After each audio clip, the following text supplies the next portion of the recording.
Life Management Science Labs would like to acknowledge that we live and produce this podcast on the traditional lands of the Wurundjeri people.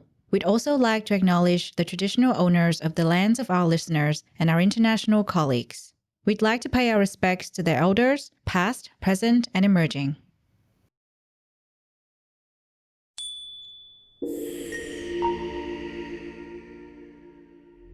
Hello, everyone, and welcome to Doing Well, the Wellbeing Science Insights podcast produced by LMSL, the Life Management Science Labs. We're champions of life management science, providing structured insights informed by science and inspired by practice on key aspects of conscious living. Each week, we bring you scientific and practical insights on each element with the expert knowledge of professionals in the field. I'm your host, Lu Ngo, coming to your ears from Naarm, Melbourne, Australia. Let's learn together. Hi, everyone, and welcome back to Doing Well. And on today's topic, this week we are back to talk about something a little different from usual, where we cover the digital space that we're in right now. And in fact, we're recording this episode virtually. So, this is probably very on topic and it's going to be fun to talk about. So we're talking about preserving professional identities, enhancing well-being online. I never thought this could be a topic, but indeed, it has become one. So today I'm keen to find out more about this topic with our guest, who's joining us virtually from the States. So today in our virtual studio, we have Peter Nagy, who is a media scholar working at Arizona State University as a lecturer.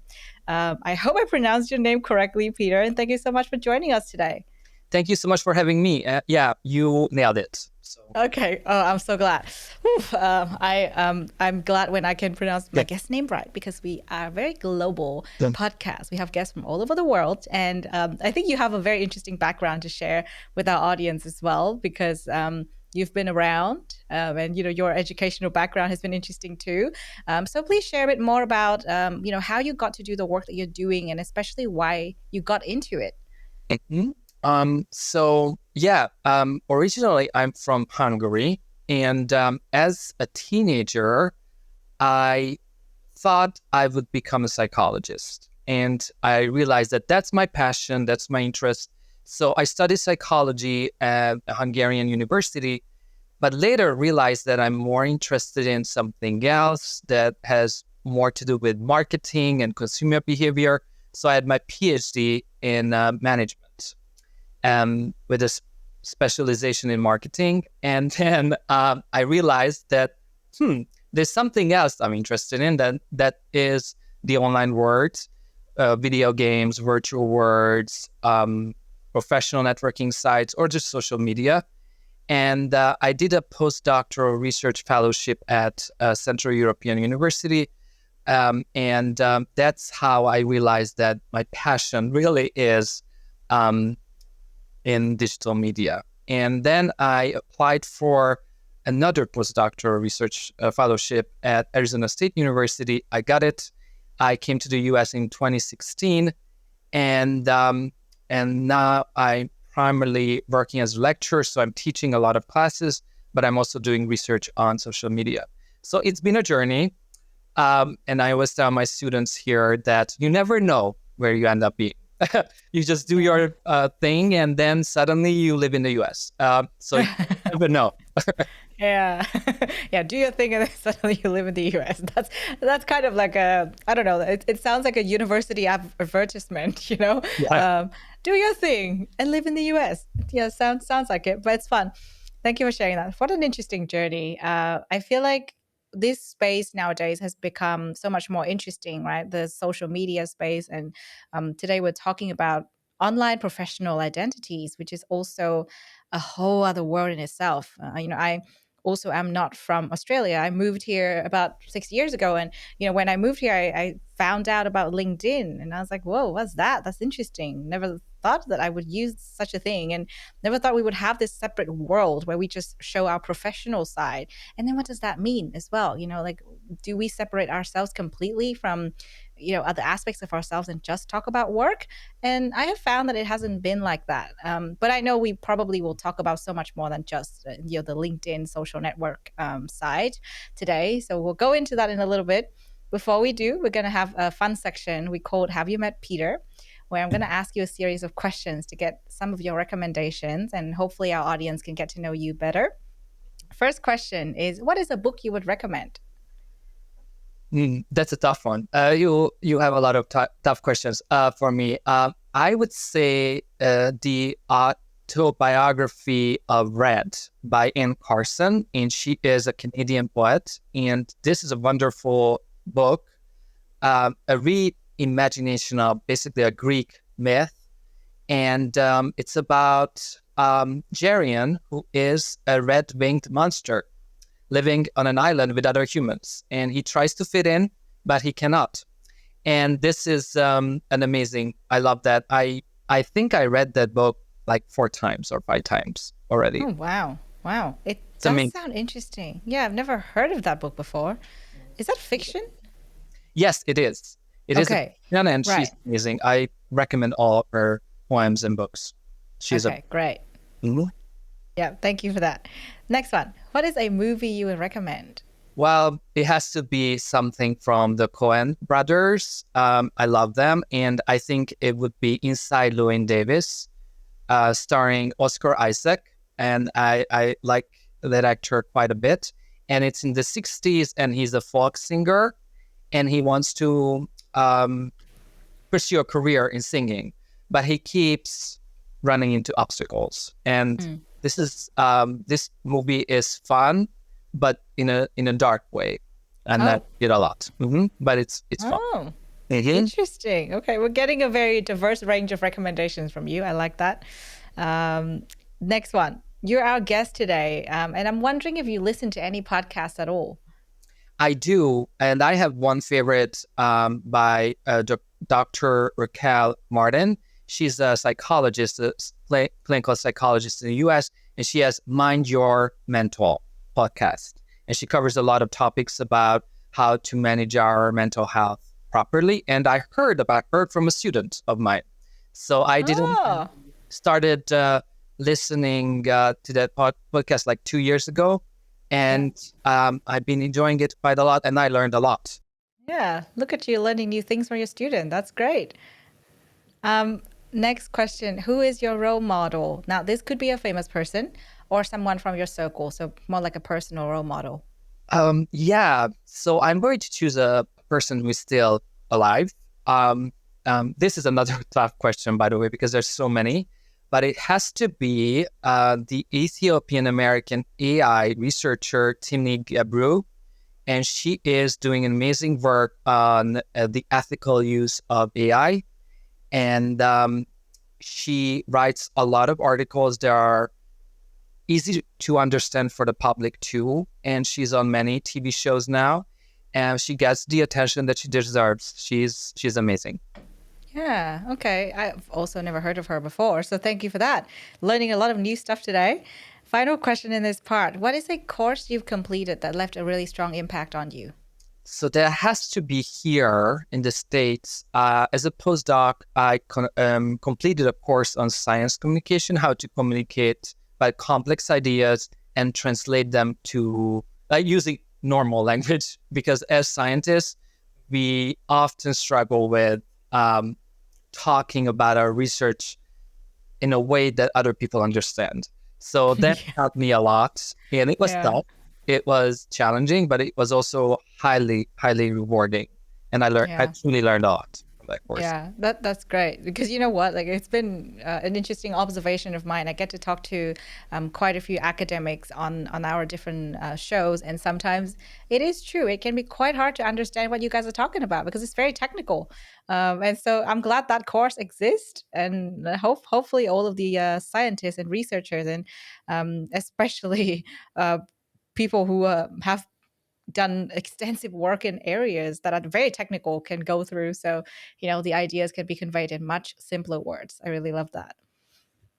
Okay, now let's talk about preserving professional identities, enhancing well-being online. This is, I think, a very interesting topic to me because I've never thought it could be a topic to talk about. We definitely talk about our, online identities, our professional identities in general, but to kind of mesh the two together, I don't think it is a topic that we talk about very often. I know for a fact that me and my friends and my colleagues in general, we don't talk about this very often. We don't mention it. I don't think so. Yeah, I find that today we'll probably learn a thing or two, some new things, hopefully. Before we go into talking about digital identity and online professional identities, let's talk about well-being, because that's what we're here for. This is why the show exists. So, Peter, what does well-being mean to you? So that's another tough question. How much time do we have? But I We will, have all day. as Let's go. I will approach it as a psychologist. And if I have to answer this question in by like just in a short answer, with a short answer, I would say feeling good and doing well. So it's feeling, but also doing. So it's not just something that you feel inside your body, but also other people can tell. That's what it means to me. But it also about coping with difficulties and challenges in your life, bouncing back when you face difficulties. And I also want to add that this is a deeply personal concept. So it can mean so many different things to so many people. And for some, it's easier to do. And for other, it's more challenging given certain circumstances, like they have difficult, like maybe they have disabilities, or they have just a really tough time in their life. So it's a complex thing, but it also means to me two things: feeling and doing. Yeah. Well, thank you for sharing that. I think it's a different definition today that we've got on this show, because I mean, well-being is a complex thing, right? And it has a lot of different aspects, and a lot of the guests mention, physical well-being, mental well-being, and emotional well-being, which is like the standard thing that we probably hear quite often. But I really like that you combine the feeling with the doing part, because that is true. When I think about my sense of well-being, for example, I would think about how I feel and how that feeling is sort of impacting on my behavior on the day to day. Because, how I think on one of the episodes before, I'm not sure if it's on this show or on another show that we have here at LMSL, but we talked about emotions. And it's interesting how our emotions can impact the way that we carry out our days, right? Because when you're not feeling great, you're not doing anything that is going to enhance it. It's kind of like a vicious cycle when you're in a deep dark place and you're kind of like, I don't really want to do anything. I think a lot of people can relate to this, right? Oh, I feel tired today. I don't really want to clean the house. And then the house becomes a mess. And then the next day you feel bad and then you don't want to clean again. So it is true. It's a combination of feeling and doing. And the feeling kind of leads to the doing too.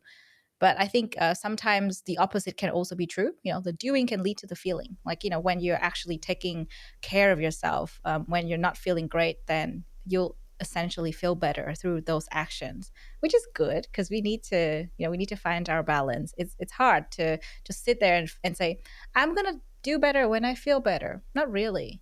Mhm. Mhm. Yeah. So any comments? Yes. Well, you summarized it quite well, I would say. People always focus on the physical and mental health part, but they're just two pieces of the puzzle, I would say. There's the emotional aspect that you mentioned, and there are other aspects like financial security or occupational security. It's difficult to feel good about yourself when you have a terrible time at work, where you spend most of it, right? So it sounds logical, but we often forget about these other important factors. Yeah, absolutely. And we spend so much time at work. When Uh-huh. you think about it, more than, I mean, maybe a little less than half of the time you're awake, but for some people, and I think for most of us, we work more than the hours allocated anyway, which means we probably spend more than half of our waking hours working or thinking about work. So that's why today's topic is super important. And I know you probably have your own biases and preference when it comes to talking about well-being, because you're in that media space, and we're also talking about professional identity today. And so my next question is related to misconceptions about well-being. I'm guessing you'll probably cover something that has to do with the use of social media, like our identities online. And considering that you've worked with lots of students, you've done a lot of research, what are some of the biggest misconceptions that you think people have about well-being?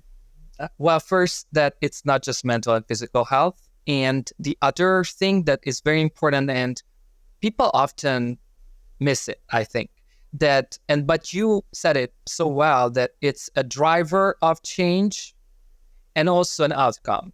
So it's not just an outcome that, check, I'm doing well, check, I'm going to the gym every day, check, I have enough money, check. So it's not something that there's a list and now everything is checked, now I'm feeling good. But it's also something that you said, that when you feel good about yourself, you do things that spark joy in your life. And it's in a cyclical fashion that will affect how you feel about yourself. So it's like a circle that can go really well, and sometimes it can be really bad. Like you said, then I don't feel like I'm cleaning up my apartment today. Tomorrow I will feel bad about that, and it will lead to something really chaotic and just bad at some point. So that is important to acknowledge, I think.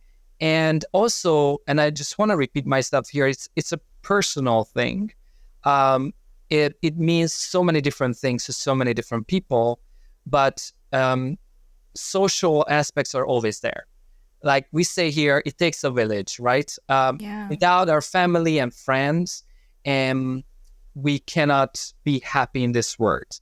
Some of us, like myself, are introverted, so we don't meet that many people. Some people, like extroverted people, they need a little bit more, maybe. But then again, we all need some sort of social connectedness. And that's what COVID-19 also taught us, I think, that we crave this and we need this so badly. Yeah, that's so true. It's been years and we're still talking about it. So clearly there's something there. I guess, one of the things about COVID, and kind of, interesting that we'll probably touch on that today, is we thought, okay, this is it. Like, life's not gonna go ahead. We're not gonna have any connection. But in fact, a lot of beautiful connections emerged thanks to the use of social media, or just the internet in general. And we're living in a time where that is possible.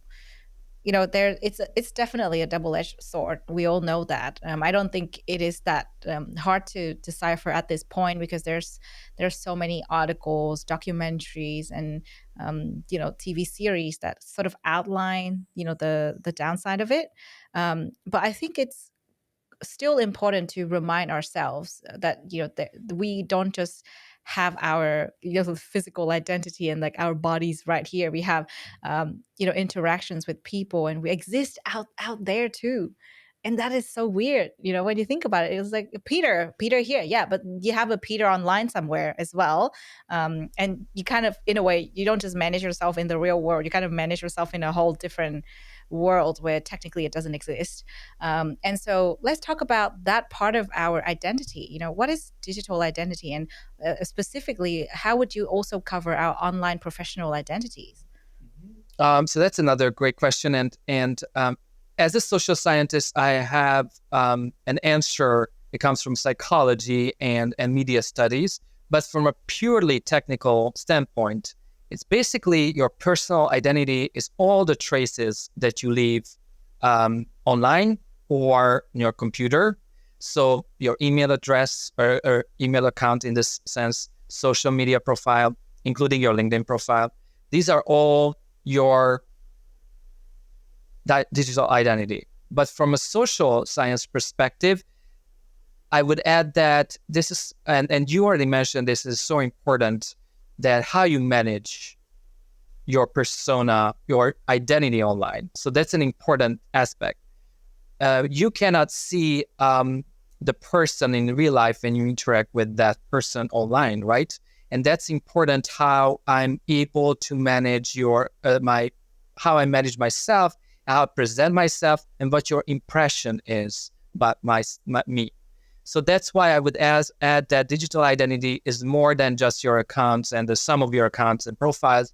Also, strategies that you employ online when you talk to people, when you present yourself, or when you just being online. Um, and this is something that I've been doing research on for so long, and it's still so much work to do because while we talk about this a lot in media, and I think a lot of researchers do work on this important aspect of digital identity, how we present ourselves, the impact of technologies on our well-being and identity and so forth. And yet there's so much work to do. Yeah, that is so true. I mean, the more we engage in this online space, the more work to do, because we're just gonna keep leaving traces, and there are new things happening all the time. You know, new inventions and new ways to interact. I think it's getting a little bit too overwhelming in a way, and I think for a very long time, like I just stopped using LinkedIn altogether because it gets really overwhelming, and also I think like the mental space you're in is important. You know, sometimes you just do not want to engage in any platforms simply because of how you're feeling and how you're engaging with others. So, you know, on the one hand, we know that there are heaps of benefits when it comes to managing our digital identity well. But then on the other hand, we also know that if it's not well managed, it's going to damage your mental health, emotional well-being. So, in the context of this conversation, obviously, we're covering both digital identity and online professional identities. What are some of the benefits that managing it well can have on our well-being? That's a great question. And I like to add, and I like to quote Dana Boyd, who is a media researcher here in the States. She said, and I think that summarizes it so well, that the internet magnifies the good and the bad. So in terms of benefits, there are so many out there, but we will cover that later, the drawbacks, but it's so important to talk about them together. But in terms of, the benefits and the drawbacks. So in terms of benefits, I think social connectedness. And you said that already. We couldn't talk if we didn't have internet. We couldn't have this conversation if we didn't have a camera and a laptop and so forth. So this is great. We can meet online. You will live in Australia. I live in the States. How many hours it takes to fly there? 16 hours, maybe? I don't know. But I actually don't know. Right. So we don't have to be on the plane, which is really great, considering that flying is very stressful right now, can be very stressful right now. And so this allows us to do so many things, connect with other people, build a social support system for ourselves. Yeah. And for a lot of people who don't have the luxury that able-bodied people have, for instance, people with disabilities, physical disabilities, truly this is the only way that they can connect. So I'm very lucky that I'm able-bodied, I can walk, and I can do a lot of physical activities, and so I can meet people offline. But if I was less fortunate, the internet would be the only space where I can make those connections. And this is true for professional purposes too, because, and again, I'm going to talk about COVID, that because of COVID, everything was shut down. We had to work from home. And this allowed us to do a lot of things, including working from our bed. So we don't have to go to the office, or we can just have to wear like a t-shirt or maybe a nice outfit on our body, but nobody can see. Yes, I'm wearing my pajamas maybe. And that's great. Being flexibility and a little bit of freedom, right? On the other hand, like you said, it can be so overwhelming too. So for a lot of people, it didn't really work out because they wanted to be in a physical space. They wanted to interact with people offline. But this is, again, a double-edged sword, like you already said, that it's a blessing for some and it's a curse for others. So flexibility, freedom, social connectedness, and also something that we don't talk about enough, I think, is that I have time to think about what I post online. I can edit the videos. I can take a break. I don't have to sit in the same room with other people. I can leave, or I can say that let's take a break. So again, giving more options, and this way empowering your agency, your sense of agency.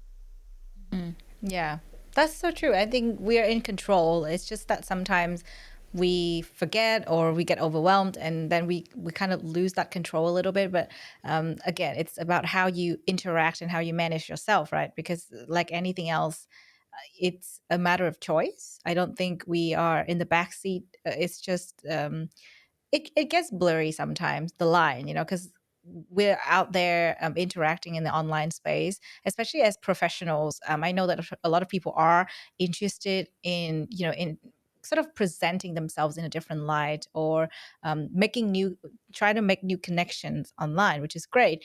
But then sometimes it gets a bit too much, and they forget about actually engaging in a meaningful way. And I feel like that's the main challenge, really, because we can keep building this virtual presence where we're portraying ourselves in a certain way, um, and then we forget to actually nurture that identity in the real world. So I think it's a matter of balancing both, because I feel like it's so much easier nowadays to post something than to reach out to someone and have a conversation about it, like a professional topic, right? I know a lot of people are posting more and more about work-life balance or mental health at work, or promoting what they're working on, which is great.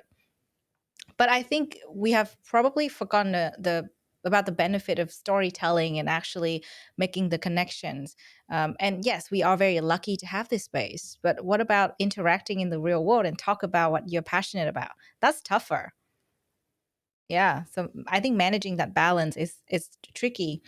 So I think, to me, that's one of the challenges that I've noticed when it comes to our online professional identity. I noticed that there were times when I really enjoyed sharing all these things online, but I also feel like it doesn't nurture the connections, because I think what you mentioned earlier, you said it's not just about the traces of your different accounts on the internet. It's like the sum of all your interactions and beyond that. And in fact, sometimes we forget that we actually have a professional identity where we are, whether it be in that community of professionals that you work in, or could be your local area. What are some of the other challenges that you think people are currently facing when it comes to that? Because, this is just one of the many challenges that I can see for myself. Sometimes I forget. And, now since we're on the topic, what are some of the other ones that we should look out for? Oh, there's so many. It's exhausting to be online, and I think it goes back So to what true. you just said, that it's different to talk to someone offline when I can see their face, body language, and it feels natural, Yeah. as opposed to talking over Zoom or over Messenger or something else. It's exhausting because technology is not perfect, and we have to pay attention, and our brain gets exhausted so quickly. So there's this one, sensory overload, overwhelming. It's very exhausting. The second the second part of this answer goes back to what you said, that being on the internet all the time is exhausting too. We receive emails, we receive notifications. They are competing for attention, and we cannot stop. We have to see who sent us a message. So it's very difficult to set up a boundary between our professional life and private life, and online and offline life. So they bleed into each other. And the third one, it's a lot of work. It's a lot of work of writing emails, talking to people, setting up meetings. It's a lot of extra work.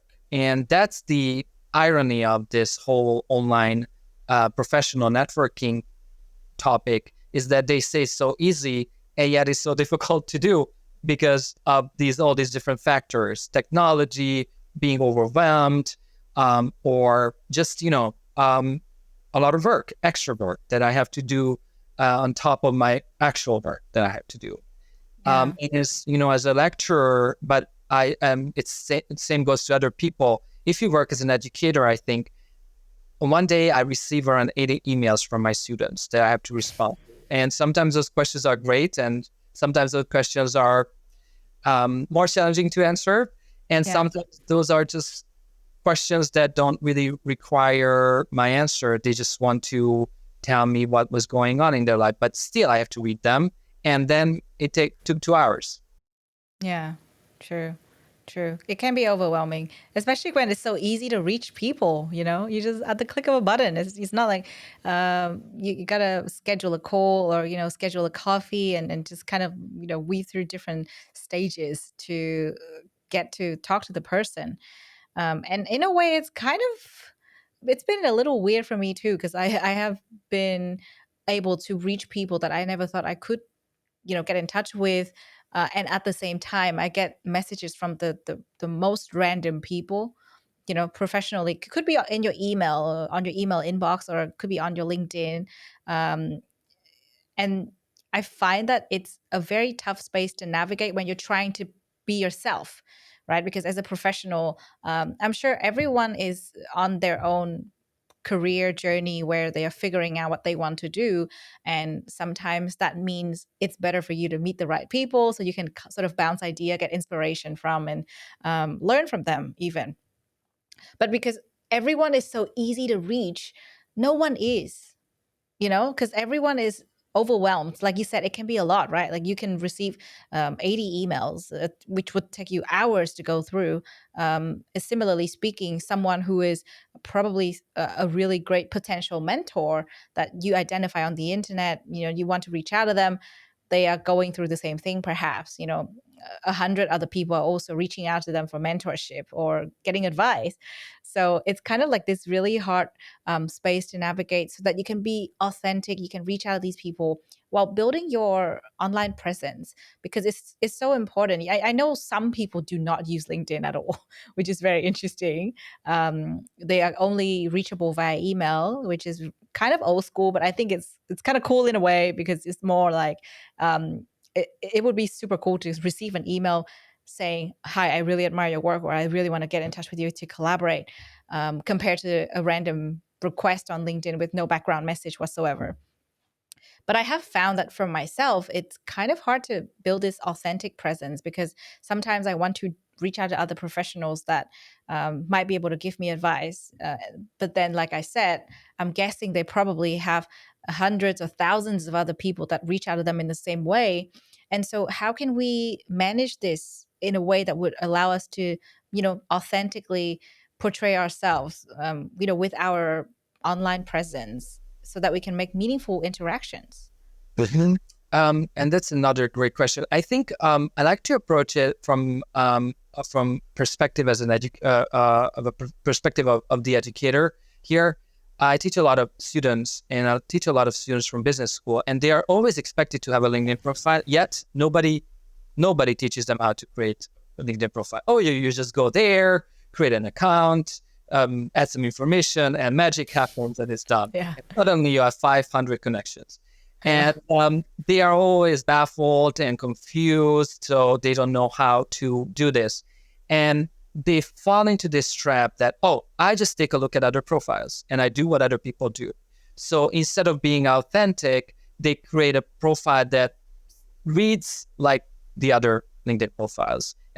And those people who are on LinkedIn, I think they know what I'm talking about here, that all these posts, all these profiles, they look the same. They just have a different picture, always use the same words. It's almost like one person writes all these different posts. Yeah. So finding authenticity there, it's difficult because nobody tells you what to do there. Nobody gives you advice. If you're lucky, you can meet, of course, mentors and people who actually know how to create a good LinkedIn profile, but it's rare in my experience. So you have to do a lot of extra work, a lot of homework, if you will. You have to look up resources. You have to watch videos on YouTube and on other websites that can explain how to do this correctly. correctly. And again, I use this word, but there's no one way to do it. And that's what makes it so difficult.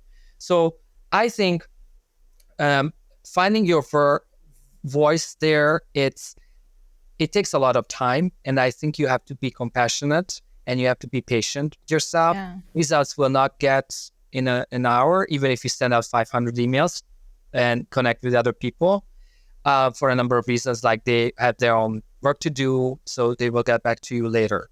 But, and I will say this, using your technical skills can make it so much easier. I mean, it can make everything easier on the internet. So it's Yeah. not really a revelation here, but knowing how LinkedIn works, the algorithms work there, what hashtags to use, how to curate your own feed, how to set up reminders, how to create content that the algorithm will like.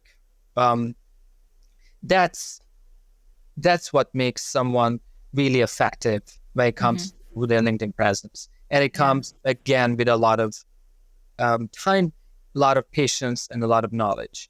And just to make it even worse, each platform is different. So LinkedIn is different than Twitter. Excuse me, X. It has been recently renamed as X. That is a different topic. So it's not that, oh, now I have a LinkedIn profile and I can create an online persona everywhere. No, you actually have to adapt this persona to other platforms. That's so interesting when you said Twitter has now been renamed as X. So see, like all these platforms are changing too, Yes. right? And It's not LinkedIn. even like, it's not just how you use the platform, it's also how to stay updated with all these changes. It's a lot to keep up to date. I mean, I personally, myself, I find it overwhelming to just keep up with LinkedIn. I don't even use X like Twitter, but I've heard things about it. It's just so interesting to keep up with these things. And when we were talking about that, I thought of something else. So I know we've touched on platforms like LinkedIn, X, or Twitter, but there's another form to showcase your professional identity online, which is through portfolios. And this could be through blogs. I know that I think, how do they call themselves? What are these people that do codes? Gosh, I have forgotten how to explain this. Programmers. Programmers, they use like all these different platforms where they can showcase the coding that they've done as well. So all I'm trying to say is there are so many different ways you can present your professional identity online. And so it's like a lot of different streams to manage, and sometimes we don't have the knowledge just to start, because we could easily build a new way of showcasing our portfolio somewhere else.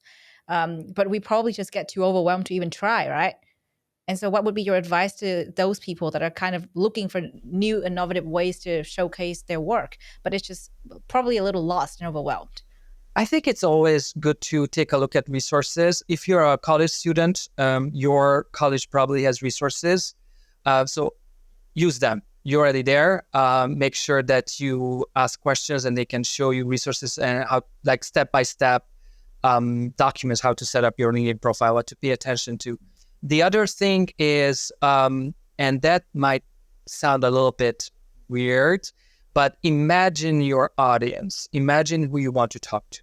Like, are you engineer who's looking for an engineering job? Maybe you have to create a portfolio website where you can showcase your work and connect it with your LinkedIn profile and use the same language so they can find you. And also be literate in a way that what are hashtags, what are some features that the algorithm has there, so you can make sure that your content stands out. And sometimes it has nothing to do with the originality that you have or how wonderful your work is. It all goes back to what hashtags you use and other random factors. But these all make a big difference. And the third one, reaching out to people. And it is exhausting and it is a lot of work, but writing a lot of emails. And at some point, someone will answer you. And like A lot of people say that nobody will take you seriously as long as you're not being, if you're not annoying to some extent, right? So you don't let them close the door on you. You go back. Actually, I have a question. Can I talk to you? And eventually it will work. But again, it's a lot of time and a lot of patience and a lot of rejection. So going back to our initial topic, well-being, it also goes back to how well you manage stress and how well you are able to bounce back from these challenges that you will face and we all face in the professional world and not just in the professional world. Yeah, that's so true. It can easily distract us from other things we are doing in life too, if we get too sucked into it. But at the same time, we can also very much easily give up when we find it challenging. Like, I think everyone can probably relate to, setting up their first profile or portfolio and kind of not knowing where to start. How am I going to keep this up? But then once you get into the rhythm, you can just kind of feel it in your sort of like your own system where you have like a purpose to kind of go with it, right? Because I don't think it's going to be that impactful if you just go with the flow and set up a profile just because everybody else is doing it.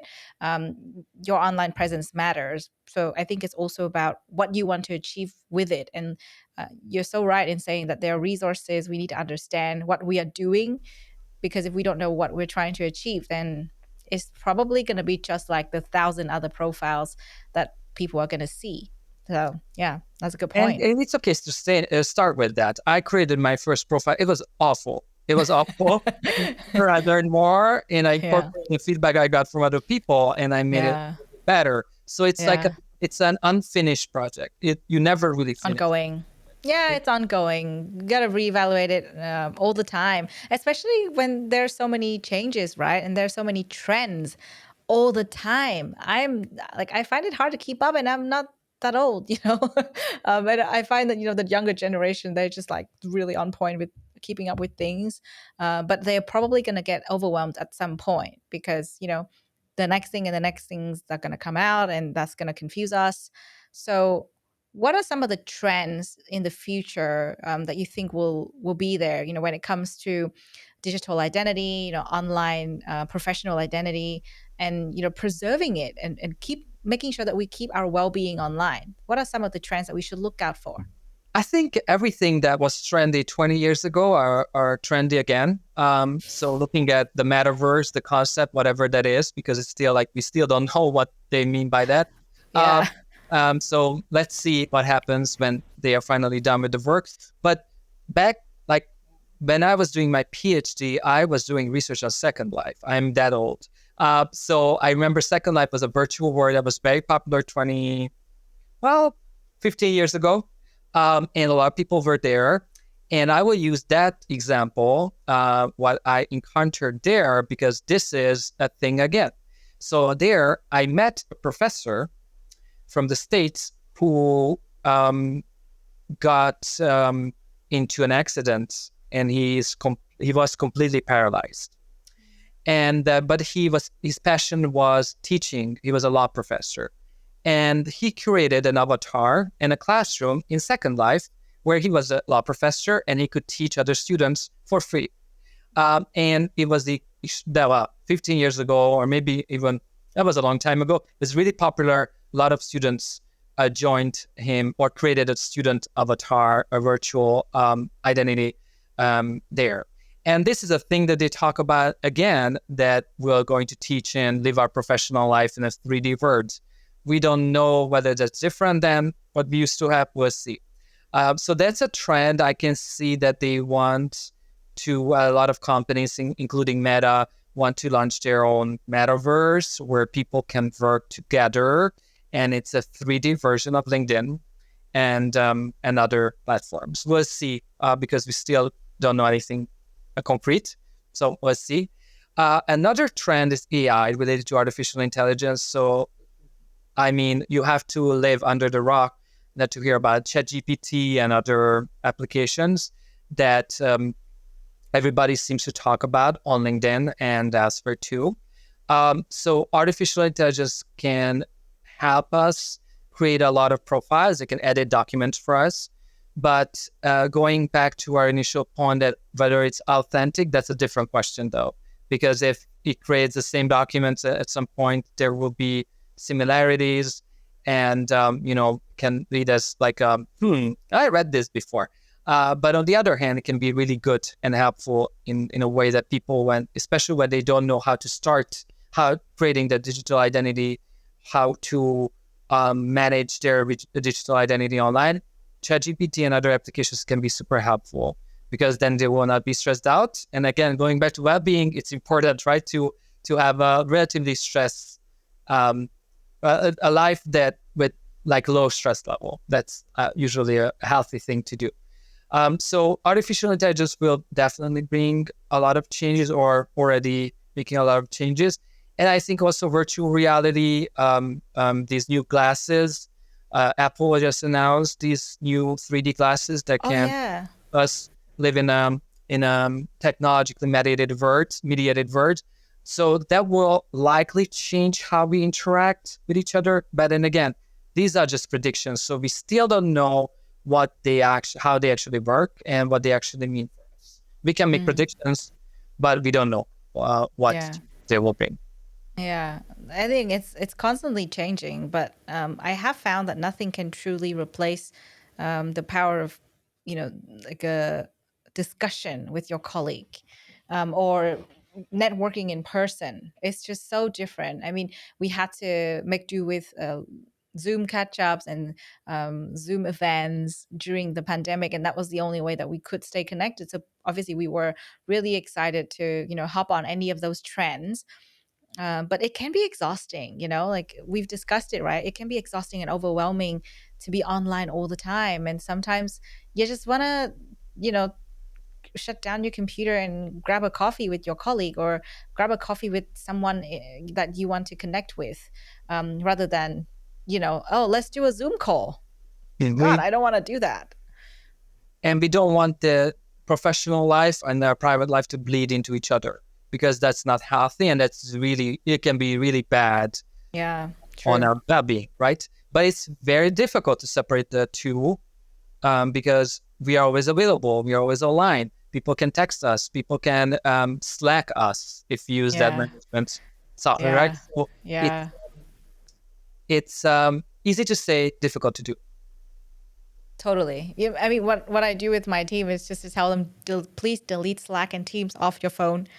Do not engage in that after work hours. Like I have a separate work phone, which is, something that I have to do for myself to kind of separate the professional identity from my personal lives and personal identity outside of work. But a lot of my colleagues have said that, they have it on all the time and they just have notifications turned on. I'm like, why are you doing that to yourself?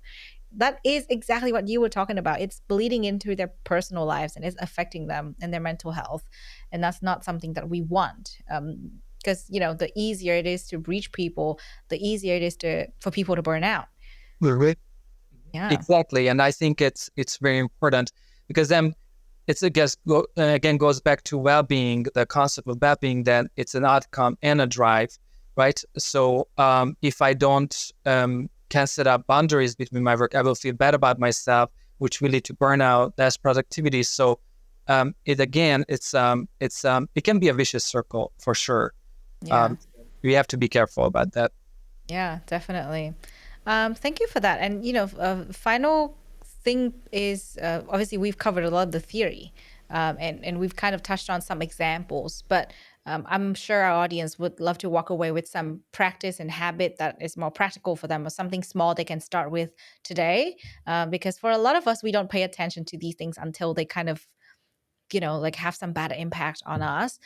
So what would be a practice that you personally use to preserve your, professional identities in a way that would enhance your well-being online? Setting up time limits. So Okay. I'm chronically online. And Okay. under COVID, it was really bad, like really, really bad. I spent way too much time on the internet looking for news, right? So I realized that I have to be mindful about this practice, and I want to make sure that it doesn't get overwhelming. So for that, I created a schedule, a daily schedule that works for me. And again, we're all different, so it's not universal truth. But what I found really useful is that creating like 15 or maximum 20 minutes of online interactions when I check on LinkedIn, answer some messages, connect with other people, write a new message, and then I close it. And there's a timer because I would be very bad if there was no timer because I would lose track of time, right? We all do. Yeah. So, and then when 20 minutes that mark hits, I close my LinkedIn and I will revisit it later afternoon for another 20 minutes around 4 p.m. And when I get a coffee or when I take a short break, I don't do LinkedIn or any professional networking when I'm walking or enjoying my free time. When I'm around friends, I will not check on LinkedIn. So there's another boundary I set up. Yeah. But I think it can be really transforming when you set up a timer and you measure time there, 20, 15 minutes, whatever works best for you. So I think this is something that worked really well for me. And I tried so many other things that those did not work. Well, so this can really make a big difference. And you said another thing that I try to do, deleting apps from my phone. So there's my work laptop, there's my laptop where I get notifications, but I make sure that those applications are not on my phone. So I will not get those notifications and I will be stressed out. I have to check out. And that will lead me to spend way too much time on the internet, which I don't want to do. Yeah, that's so true. It's good. We should all ditch our phones when we can. And the last thing we want is to, let our professional lives eat into our personal lives with all those notifications. I mean, it's good to keep your online presence. So I really like the fact that you set a timer and you have 20 minutes in the morning, 20 minutes in the afternoon. That's really good. I'll try that. I'll put that into my calendar, actually. It'll be good to schedule it. And another thing, it worked for me. I can say that. Hopefully, it will work for others too. And again, it's not rocket science. I know it's a simple thing, but it can work. It make a big difference. And another thing, when I set up meetings, I follow research, and research says that it should be 20 minutes or 55. If it's a topic, 55. So you have 5 minutes until another meeting starts, right? So you will not be late. You can go to the restroom, get some water, eat a little bit of snack, and that's it. And 20 minutes is usually good to cover one simple topic, and that should be fine. If it's a big thing, a big hands-on meeting, 55 minutes should be enough too. If it's not, you can set up a one-on-one meeting with a person that you actually want to talk to. So that looking at time is very, very important, and we often think it's not, but it is. That's cool. I like that. I'll apply that with my team. Thank you. So those are all of our questions for the practical part as well. And now it's all about you. We have open mic, which is your sort of a mini TED Talk stage where you can talk about anything you're passionate about. So yeah, take it away, Peter. So right now, and it goes back to professional networking a little bit. Right now, I'm really interested in how AI changes our life, and through a lot of cases like ChatGPT. And I'm talking about ChatGPT because my students, and I think other students, use it quite a lot. But I think they often not really sure what the company is really doing with ChatGPT. And through my research, looking at online conversations, talking to people, and reading documents, I realized that people often talk about the products instead of talking about companies that are actually creating those products. And I found it eye-opening. I saw a lot of things already when I've been doing this research. I mean, I've been doing this research for 10 years, more than 10 years now. So I've seen a lot of the dark side of technology, or these companies who create these technologies for us. But I'm always surprised that people, including myself, are not aware to the extent these companies are willing to go to collect our data, steal our data, commodify our data, and reuse our data without permission. And And I think we're all guilty of this. I am for sure. We never read terms like the document before. We Terms just and first want conditions. to use that the contracts, right? And we allow these companies. Well, we often don't have a choice because otherwise we cannot use this product. We allow these companies to commodify our data, private data, and that's why my colleague and I coined this term that companies are invested in presenting their products as magical entities. ChatGPT transform your life. It will change how you talk to people. It will change how you write essays. But in reality, what these tools are doing is basically doing simple tasks, sometimes well, sometimes not that well.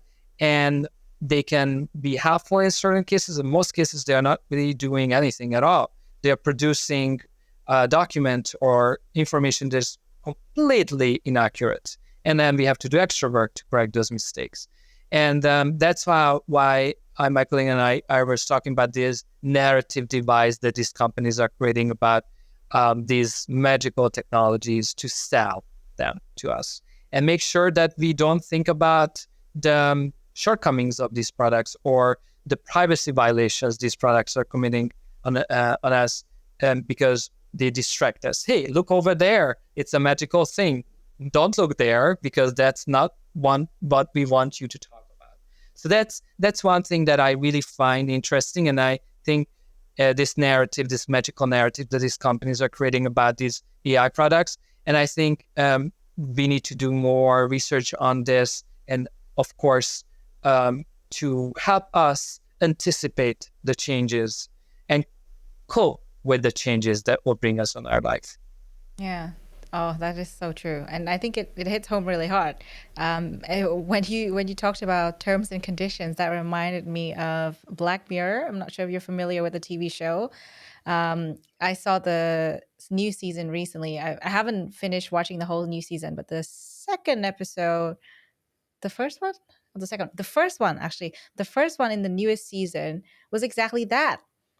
It's a potential consequence of us not reading terms and conditions and basically signing our lives away. And now I'm a little scared because I don't know what I have signed. If I have to go back to all of the terms and conditions that are available on all the different subscriptions and accounts that I've created, oh man, I'm pretty sure I'll find something that I don't like.